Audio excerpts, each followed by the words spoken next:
सकाल पिलामाने आज विद्यादान कार्यक्रम को तुम समस्त को स्वागत। पिलामाने आज कहीं चुपचाप बसछ? गतकाली गाइथवा गीतटी तुमको केमिति लागिला? सर काली गीतटी हमको बहुत बढ़िया लगिला। ठीक अच्छी ताहले आस पाठ आरंभ करबा पूर्वर आज यही गीतटी को शुणिबा। हाँ सर।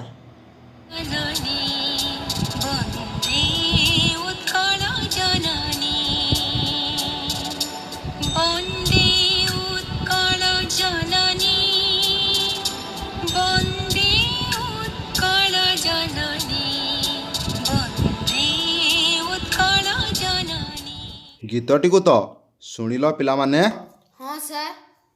पढ़िबा आगु आस ताहले गत दिवस पढ़िथिबा पाठटी को मन पकेबा।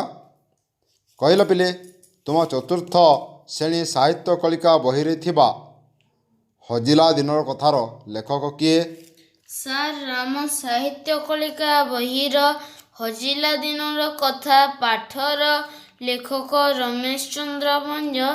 से जने ख्यातनाम शिशु साहित्यिक।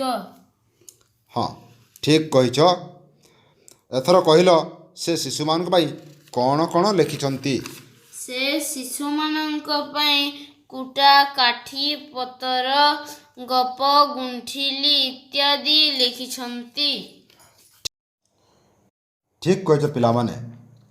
आमे आज पढ़िबा को जाउतबा अनुच्छेद रु से उत्कल गौरव मधुसूदन जीवनी तांको जीवनर एक घटना विषय जानिबा।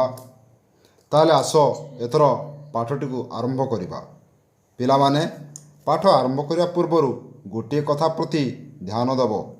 मु किभଳି भाव पढ़ुची ताकू अनुनयन कर एवं पदगुड़ी को चिन्हिबा को चेष्टा कर। आस ताहाले पाठटी को पढ़िबा। पाठटीर शीर्षक होची हजिला दिनर कथा। लेखक रमेश चंद्र भंज।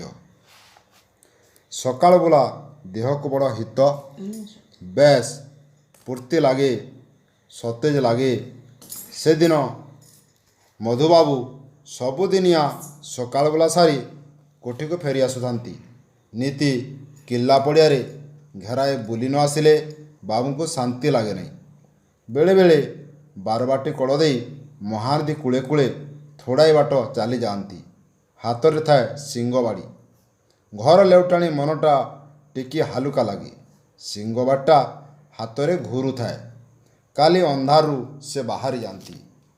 फेरु फेरु कौन खरा पड़ जाए। से दिन कहीं केजाणी टिके सल लेउटी आसी थांती।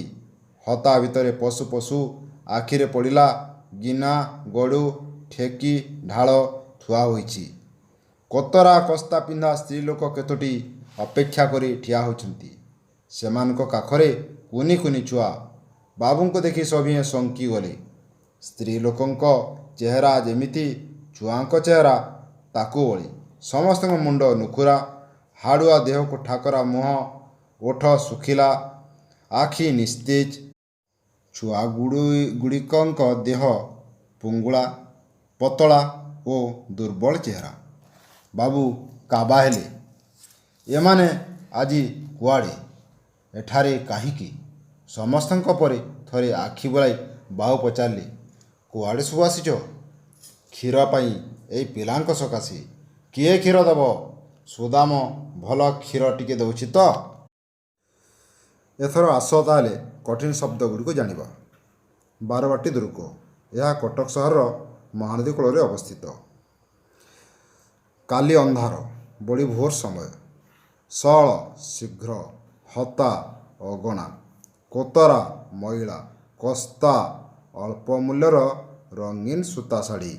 कुनी कुनी छोट छोट शंकी गले डरी गले। ठाकरा गालरे मांस नथिबा निस्तेज तेजहीन पुंगुला खाली देह। पिलामाने कठिन शब्द गुड़िक तो जानिल। आस एथर पाठटी को व्याख्या करिबा। देहर हित पाई मनर पूर्ति और सतेजा पाई मधुबाबू सबुदिन सकाळ बुली जाती। केतेबेले कटक किल्ला पड़िया ତ ଆଉ କେତେବେଳେ ମହାନଦୀ କୂଳେ କୂଳେ ସେ ବୁଲି ଯାଆନ୍ତି। ଦିନେ ଟିକେ ଶୀଘ୍ର ଲେଉଟି ଆସିଲେ, ଦେଖିଲେ ତାଙ୍କ ହତାରେ ଗିନା ଗଡ଼ୁ ଠେକିଏ ଢାଳ ଥୁଆ ହେଇଛି। ମଇଳା ଚେହେରା ନେଇ ଓ ଛିଣ୍ଡା ମଇଳା ଲୁଗା ପିନ୍ଧି ଛୋଟ ଛୋଟ ପିଲାମାନଙ୍କୁ କାଖେଇ ସ୍ତ୍ରୀ ଲୋକମାନେ ଠିଆ ହେଇଛନ୍ତି। ମଧୁବାବୁ ସେମାନଙ୍କୁ ଦେଖି ଏବଂ ପଚାରି ଜାଣିଲେ ସେମାନେ ସୁଦାମଠୁ କ୍ଷୀର କିଣିବାକୁ ଆସିଛନ୍ତି। ପିଲାମାନେ ଆସ ଏଥର କାର୍ଯ୍ୟଫଳ ଉପରେ ନଜର ପକାଇବା। କହିଲ ପିଲେ, ମଧୁବାବୁ ସକାଳ ବୁଲା ସମୟରେ ହାତରେ କ'ଣ ଧରିଥାନ୍ତି? ମଧୁବାବୁ ସକାଳ ବୁଲା ସମୟରେ ହାତରେ ସିଂହବାଡ଼ି ଧରିଥାନ୍ତି। ସାବାସ୍, ଠିକ୍ କହିଛ। କହିଲ ଏଥର ହତା ଭିତରେ ପଶୁ ପଶୁ ମଧୁବାବୁ କ'ଣ ଥୁଆ ହୋଇଥିବାର ଦେଖିଲେ? ହତା ଭିତରେ ପଶୁ ପଶୁ ମଧୁବାବୁ ଦେଖିଲେ ଗିନା ଗଡ଼ୁ ଠେକି ଡାଳ ଥୁଆ ହୋଇଛି। ବଢ଼ିଆ କହିଛ। ଏଥର କହିଲ ମଧୁବାବୁଙ୍କୁ ଦେଖି କିଏ ଶଙ୍କିଗଲେ? ମଧୁବାବୁଙ୍କୁ ଦେଖି କ୍ଷୀର ପାଇଁ ଆସିଥିବା ସ୍ତ୍ରୀ ଲୋକମାନେ ଶଙ୍କିଗଲେ। ଠିକ୍ ଉତ୍ତର ଦେଇଛ ପିଲାମାନେ। ଆଜି ପାଇଁ ଏତିକି।